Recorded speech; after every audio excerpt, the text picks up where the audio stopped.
terima kasih kepada semua pemain yang tampil ataupun yang tidak tampil bisa memberikan yang terbaik.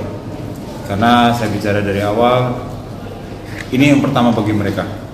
Pertama bagi anak-anak timnas U16 bisa tampil dengan seragam Garuda, tampil di depan orang banyak. Saya yakin itu tidak mudah. Dan itu bisa dilihat di 15 menit babak pertama kita cukup sulit karena Singapura juga bermain sangat baik.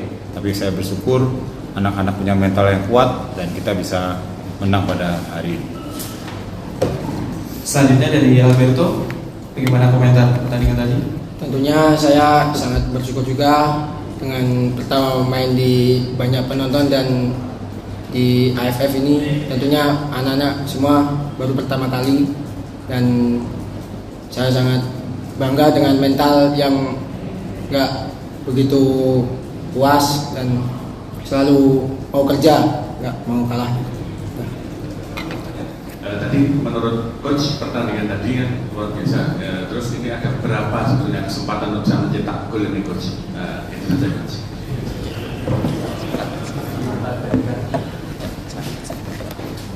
Oke, pastinya memang banyak kesempatan tadi peluang-peluang yang harusnya kita bisa menjadi gol ya. Memang itu menjadi catatan kami selama ini termasuk di dalam uji coba. Tapi saya pikir semua pemain sudah berusaha secara maksimal dan itu mereka yang tampil pertama di hadapan orang banyak dengan seragam Garuda, pasti ketegangan itu pasti ada. Tapi saya yakin pemain ke depan bisa berprogres agar kedepannya peluang-peluang itu bisa menjadi gol dan itu menjadi catatan kami dan kita akan perbaiki di saat latihan sehingga di saat lawan Filipina nanti kita bisa lebih siap dan pemain-pemain kita bisa lebih banyak cetak gol. Menanyakan soal itu tadi lemparan jarak jauhnya nomor nah itu apakah sudah menjadi latihan khusus di setiap harinya?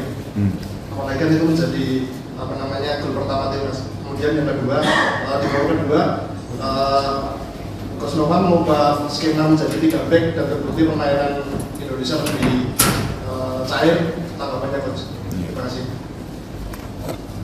Mengenai yang pertama ya, memang Fabio ini kita dapatkan di saat pertandingan EPA Persija waktu itu di Sawangan. Dan kebetulan kita sudah melihat kalau Fabio punya secara lemparan ke dalamnya juga jauh dan saya lihat itu yang kita coba persiapkan, kita maksimalkan apa ya kemampuan dari Fabio bisa kita maksimalkan, termasuk masalah latihan di sebelum H-1 ya kita maksimalkan Fabio yang punya lemparan ke jauh, kita maksimalkan bisa jadi gol. Dan bersyukur hari ini gol pertama kita melalui bola-bola dari Fabio dan harapannya kita bisa mendapatkan Aran ya, mendapatkan Aran kedua lagi dan kedepannya bisa lebih berprogres. Mengenai formasi memang di awal kita melakukan persiapan kita menyiapkan 2 formasi ya, ada 2 formasi di situ, ada 4-4-2 dan 3-4-3 ya, dan memang situasinya kita akan selalu lihat di pertandingan. Terkadang di babak pertama kita bisa melihat Singapura bisa menyerang lewat bola-bola atas dan termasuk bola-bola switch ke kiri atau kanan dan itu yang coba kita antisipasi dengan melakukan perubahan formasi dan bersyukurnya pemain bisa lebih cepat beradaptasi dengan formasi yang baru sehingga akhirnya kita bisa meraih hasil yang terbaik ke depan. Terkait penalti tadi, apakah momentum penalti yang bisa jadi titik balik timnas Indonesia akhirnya tambah bersemangat karena akhirnya bisa mencetak 3 gol. Yang kedua, bagaimana antisipasi coach untuk tidak terjadi kesalahan seperti penalti di babak pertama tadi? Itu aja. Ya yang pastinya kita selalu antisipasi ya. Jadi memang di awal saya bicara tadi adalah Singapura bukan tim yang jelek. Singapura juga memberikan perlawanan yang baik sehingga di saat awal-awal pemain mengalami situasi yang belum secara mental belum siap, kita mendapatkan penalti dan setelah penalti itu tidak masuk itu menjadi sekali lagi ya menjadi kesempatan kita untuk secara mental bisa naik dan bersyukurnya pemain bisa memberikan yang maksimal sehingga bisa cetak 3 gol. Jadi yang kedua tentang apa tadi? Tentang apa tadi? Penalti. Yang pastinya itu menjadi catatan sekali kita akan lihat videonya lagi bagaimana proses itu sehingga terjadi penalti. Sebenarnya itu akan menjadi evaluasi dari pelatih sendiri karena kebiasaan pemain belakang Indonesia yaitu terkadang buat pelanggaran-pelanggaran yang sebenarnya tidak penting. Sebenarnya bukan hanya di timnas U16, terkadang di timnas U23, timnas senior juga sama. Jadi itu menjadi antisipasi kita yang itu yang akan kita perbaiki nanti di saat sisa 2 hari sebelum pertandingan lawan Filipina.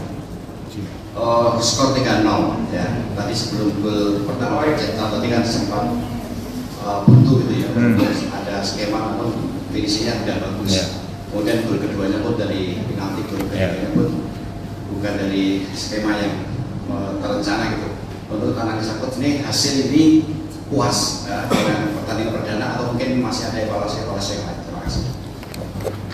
Kalau dari hasil pasti kita puas ya. Kalau dari hasil puas, tapi secara isi pertandingan pastinya banyak yang harus kita perbaiki ya. Sebelum kita lagi, karena saya bicara ke pemain juga, ini sebenarnya bukan, harusnya jangan menjadi akhir, tapi sebenarnya ini menjadi awal. Awal menjadi kedepannya bisa lebih baik lagi, dan itu menjadi catatan kami apa yang menjadi kekurangan di pertandingan ini. Semoga bisa kita evaluasi agar kedepannya kita bisa lebih baik lagi. Terima kasih sudah menonton. Silakan subscribe, like, dan jangan lupa komen di bawah ya Bola Spotter.